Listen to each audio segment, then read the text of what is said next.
Perempuan tidak bisa jadi pemimpin.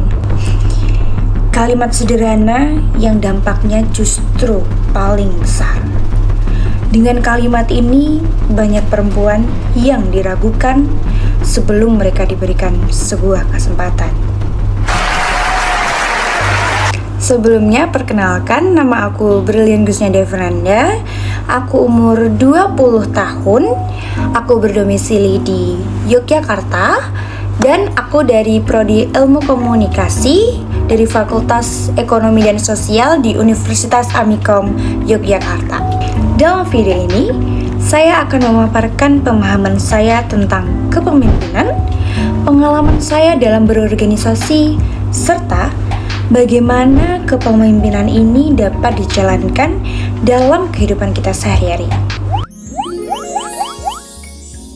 Saya memulai kepemimpinan ini atau memimpin ini dengan cara saya mengenal karakter anggota. Jadi setiap manusia, setiap individu itu tentunya memiliki sifat dan watak yang berbeda-beda.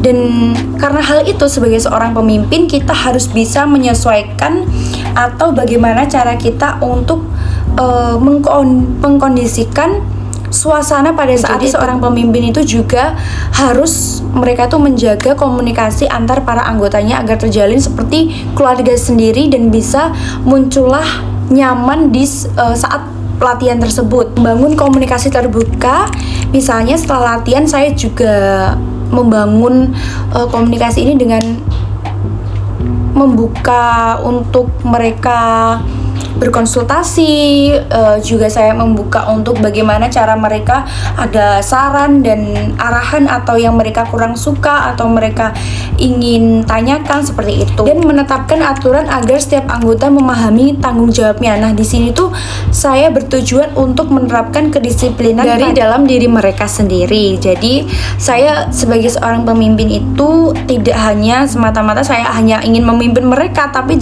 saya juga ingin mereka itu bisa memimpin di dirinya sendiri, bagaimana mereka disiplin dan konsisten atas apa yang sudah mereka ambil dan sudah mereka jalani, seperti itu.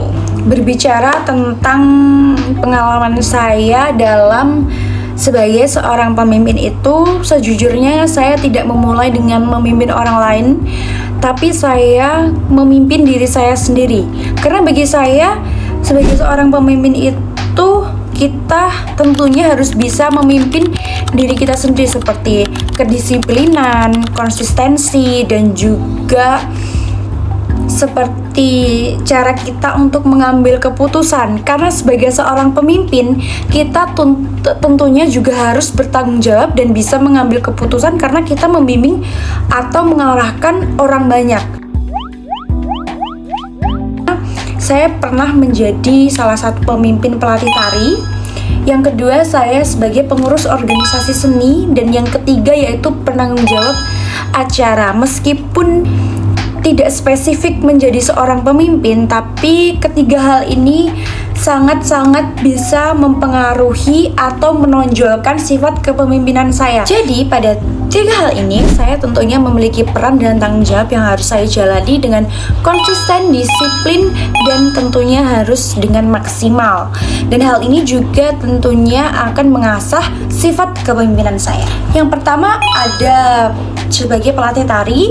Di sini saya tidak hanya semata-mata untuk memberikan gerakan saja, tetapi saya juga harus memimpin selama proses latihan. Saya harus mengatur jadwal. Saya juga harus membangun kedisiplinan antar anggota juga, karena banyak yang bolos atau lain sebagainya. Kita harus membuat sanksi seperti itu. Juga serta memotivasi anggota agar kita bisa mencapai tujuan sesuai rencana, sesuai tepat waktu. Misal kita tujuan kita itu adalah lomba, kita latihan ini ada tujuannya untuk mendapatkan sebuah kejuaraan. Ya, saya sebagai seorang pemimpin, saya harus mengkondisikan segala kondisi apapun yang akan terjadi, baik maupun itu baik atau buruk dalam saat proses itu terjadi. Yang kedua yaitu sebagai pengurus organisasi seni. Di sini saya tidak tidak spesifik. Yang kedua itu adalah sebagai pengurus organisasi seni. Di sini saya tidak spesifik sebagai seorang pemimpin, tetapi di dalam sini saya memiliki tugas yang spesifik yang bisa meningkatkan sifat kepemimpinan saya. Di mana di sini saya juga mengatur sebuah jadwal latihan. Saya juga membantu ketua dari organisasi seni ini untuk mengatur flow-nya sebuah organisasi dan lain sebagainya. Yang ketiga yaitu saya sebagai penanggung jawab acara. So yang terakhir ini menurut saya juga sangat membantu saya untuk meningkatkan sifat kepemimpinan saya, karena di sini saya juga dituntut untuk bisa mengambil sebuah keputusan dengan cepat dan jika terjadi masalah di saat hari H kita harus mengambil keputusan dengan cepat, cermat, tidak boleh ragu, seperti itu. Jadi lightingnya udah nyala lagi. Jadi untuk deskripsi organisasi, jadi aku kan tergabung dalam organisasi seni tari, di mana organisasi ini yang saya ikuti bergerak di bidang pendidikan dan pengembangan seni tari, di mana kegiatannya itu meliputi pelatihan tari, persiapan lomba, serta penampilan dalam berbagai acara. Jadi organisasi yang saya ikuti ini tidak hanya semata-mata hanya untuk latihan tari saja, tetapi mereka juga ada yang namanya uji kompetensi, di mana mereka ada tahapan-tahapan untuk ujiannya juga. Jadi di situ kita juga untuk melatih mental juga, bagaimana kita bisa menjadi seorang penari yang apik dan bagus, seperti itu. Sebagai seorang pemimpin tentunya saya memiliki visi, misi, dan strategi untuk menjadi seorang pemimpin. Visi saya yaitu untuk mewujudkan tim seni tari yang disiplin dan berprestasi, serta misi saya untuk mewujudkan visi ini yaitu dilakukannya latihan rutin, pengembangan potensi anggota, serta komunikasi yang baik. Serta strategi saya yaitu menerapkan berupa jadwal yang konsisten dan evaluasi berkala. Di sini dalam organisasi ini, dalam menjelaskan visi dan misi saya ini, tentunya kita harus memahami watak para anggota kita dulu ya. Kita harus yang namanya menjelaskan dengan tenang dan dengan jelas dan dengan bahasa yang tentunya para anggota kita ini pahami, dimana visi dan misi ini saya sampaikan secara langsung dengan bahasa yang sederhana serta melalui diskusi agar anggota merasa dilibatkan dan memiliki tujuan bersama. Jadi maksudnya dalam hal ini saya selalu menjelaskan dengan tatap muka. Jadi saya mungkin sebelum kita tatap muka saya akan menjelaskan dulu di grup chat, grup ada WhatsApp atau lain sebagainya. Untuk ke pertemuan selanjutnya saya akan menjelaskan kembali, karena dalam media sosial itu tentunya ada kesalahan artian juga bisa. Makanya saya memilih untuk menjelaskan secara langsung dengan bahasa yang sederhana lagi. Dan juga saya juga mengadakan yang namanya diskusi agar anggota merasa dilibatkan, dimana setelah saya menjelaskan saya akan membuka suara untuk para anggota bertanya apakah ada yang belum jelas ataukah ada peraturan atau poin-poin yang saya sampaikan itu tidak mengenakan bagi mereka. Maka kita diskusikan kembali agar tujuan dan peraturan yang saya sampaikan ini dapat kita sahkan dengan hati yang lega tanpa adanya kejanggalan. Karena untuk mencapai tujuan bersama ini tentunya apa yang kita lakukan di dalamnya itu harus dengan hal-hal yang sudah kita setujui juga, bukan dari satu belah pihak saja. Seperti itu. Seorang pemimpin tentunya kita juga harus bisa untuk menghadapi sebuah masalah, baik itu internal, eksternal, dan juga kita harus menemukan solusi yang tepat untuk menghadapi masalah tersebut. Masalah internal ini yang paling sering terjadi, di mana antar anggota atau salah satu anggota yang mereka tuh memiliki masalah internal dan dibawa ke tempat latihan.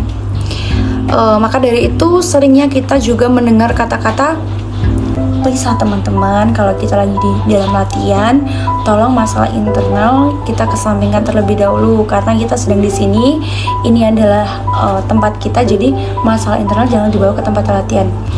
Tapi nyatanya walaupun kita seorang pemimpin sudah berbicara seperti itu, para anggota atau bahkan kita sendiri sebagai seorang pemimpin kadang tidak sadar kalau kita sudah membawa masalah internal itu ke dalam dunia pekerjaan atau dunia kepemimpinan kita. Nah, masalah internal ini biasanya saya hadapi dengan komunikasi dan musyawarah bersama.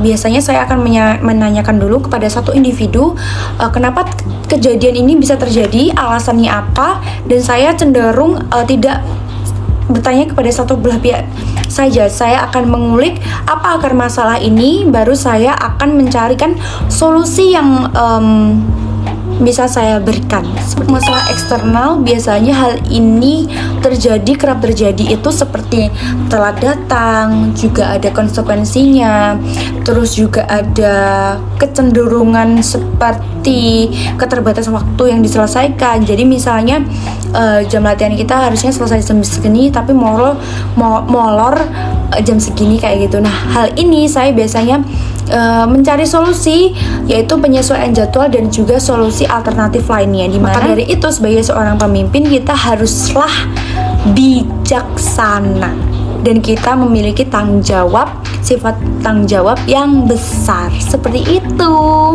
Nah, di sini setelah saya jelaskan panjang lebar kali tinggi kali babak belur, setelah saya mengemukakan pengalaman saya, di sini saya akan memberitahu gaya kepemimpinan apa yang saya terapkan. Di sini saya memilih gaya kepemimpinan demokrasi. Kenapa? Why? Karena gaya kepemimpinan demokrasi ini memberikan ruang pendapat bagi para anggota, memberikan suara mereka, mengaspirasikan suara mereka, namun tetap tegas dalam pengambilan keputusan. Jadi, nah di sini untuk bagaimana cara saya mengambil keputusan, yaitu saya lebih mengambil keputusan dengan mempertimbangkan masukan para anggota saya dan kondisi tim yang terjadi saat itu, dan mungkin saya akan berpikir jangka panjang juga, tim ini akan bagaimana ke depannya, dan masalah apa saja yang akan terjadi saya akan diskusikan dan lalu disampaikan secara terbuka agar dapat dijalankan bersama, seperti itu. Jadi setelah saya mempelajari sebuah kepemimpinan, saya tentu mengimplementasikan hal ini kepada kehidupan saya sehari-hari. Ilmu kepemimpinan saya terapkan dalam kehidupan sehari-hari melalui sikap tanggung jawab, disiplin, kerjasama, dan pengambilan keputusan yang bijak. Dan satu hal yang harus kalian ingat, jika suatu hari nanti atau kalian sedang menonton video ini dan kalian diremehkan kalau kalian tidak bisa menjadi seorang pemimpin, nothing is impossible. Keep fighting. Bye. Terima kasih.